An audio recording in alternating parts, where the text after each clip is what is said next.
শেখ হাসিনা অত্যন্ত পরিকল্পিতভাবে আপনার গণমাধ্যমের এই জায়গাটাকে একদম ধ্বংস করে দিয়েছে।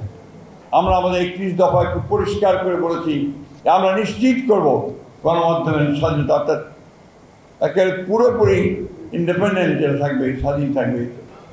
প্রিয় ভাই বোনেরা, আমরা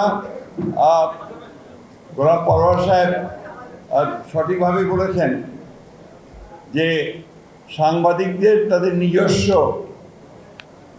যে দাবি দেওয়া, তাদের নিজস্ব যে কাজ এবং ইউনিয়ন যে মূল যে কাজটা, তাদের দাবি দেওয়া নিয়ে মালিক পক্ষ অথবা সরকারের সঙ্গে কাজ করা, সেটাই বলতেই বোধহয় সবচেয়ে বেশি গুরুত্ব দেওয়া আছে।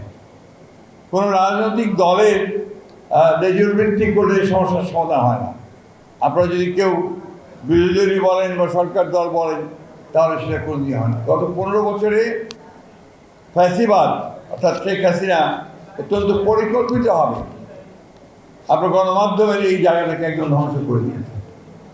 আমি অনুরোধ করবো আপনাদেরকে, নেতৃবৃন্দকে, সেই জায়গা থেকে আপনারা দয়া করে বেরিয়ে আসার চেষ্টা করেন।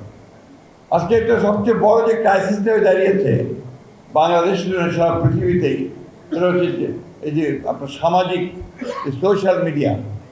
এই সোশ্যাল মিডিয়াতে যেহেতু সেখানে কোনো দায়বদ্ধতা নেই, যা খুশি তাই বলা যায়, এমনভাবে রাজনৈতিক দল, রাজনৈতিক ব্যক্তিত্ব, সামাজিক ব্যক্তিত্ব, ব্যবসায়ী সকলের সম্পর্কে যে নেগেটিভ প্রচারণা চালানো হয়, তাতে করে কিন্তু গণতন্ত্র শক্তিশালী হয় না।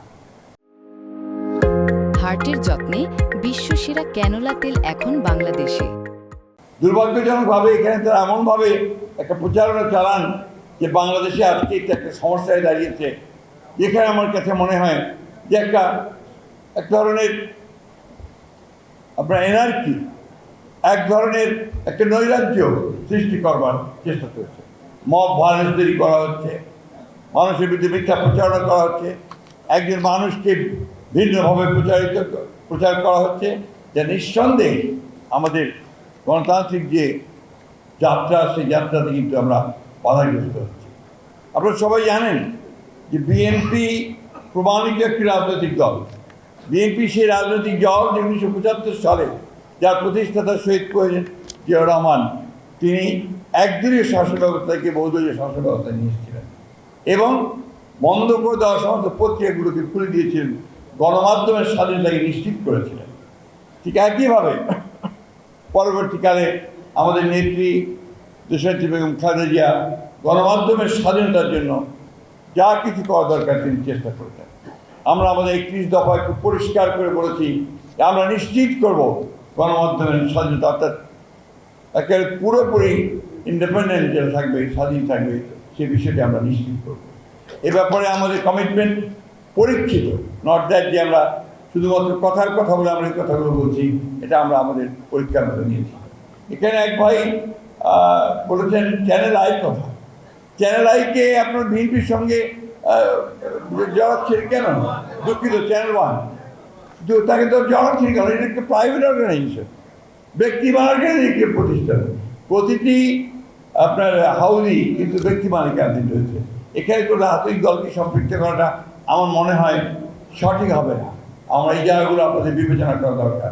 আর সবচেয়ে বড় জিনিস যেটা কি, আপনি যদি আপনার অধিকার প্রতিষ্ঠিত করতে চান চাকরির ক্ষেত্রে বা অন্যান্য ক্ষেত্রে, আপনার ইউনিয়নকে আরও শক্তিশালী হতে হবে, আপনাদেরকে শক্তি দাঁড়াতে হবে। কোনো দলের লেজবৃত্তি না করে আপনাদেরকে দাঁড়াতে, তাহলেই দেখবেন যে আপনার অধিকারটাকে আপনি আদায় করতে পারবেন। অর্থাৎ সত্যিকার অর্থে ইউনিয়নের দায়িত্বটা আপনাকে দায়িত্বশীলতার সঙ্গে পালন করতে হবে। আমি বক্তব্য দীর্ঘ করবো না, কারণ আমাদের একটু পরে, নামাজের পরেই আবার ম্যাডামের রোগ মুক্তির জন্য দোয়ার একটা অনুষ্ঠান আছে। আমি আশা করব যে আজকে এই সম্মেলনের মধ্যে দিয়ে বাংলাদেশের সাংবাদিক জগতে, এই সমাজে একটা নতুন একটা ধারণা সৃষ্টি হবে। সেই ধারণাটা হচ্ছে যে আমরা বাংলাদেশকে সত্যিকার অর্থেই একটা গণতান্ত্রিক রাষ্ট্রে পরিণত করব।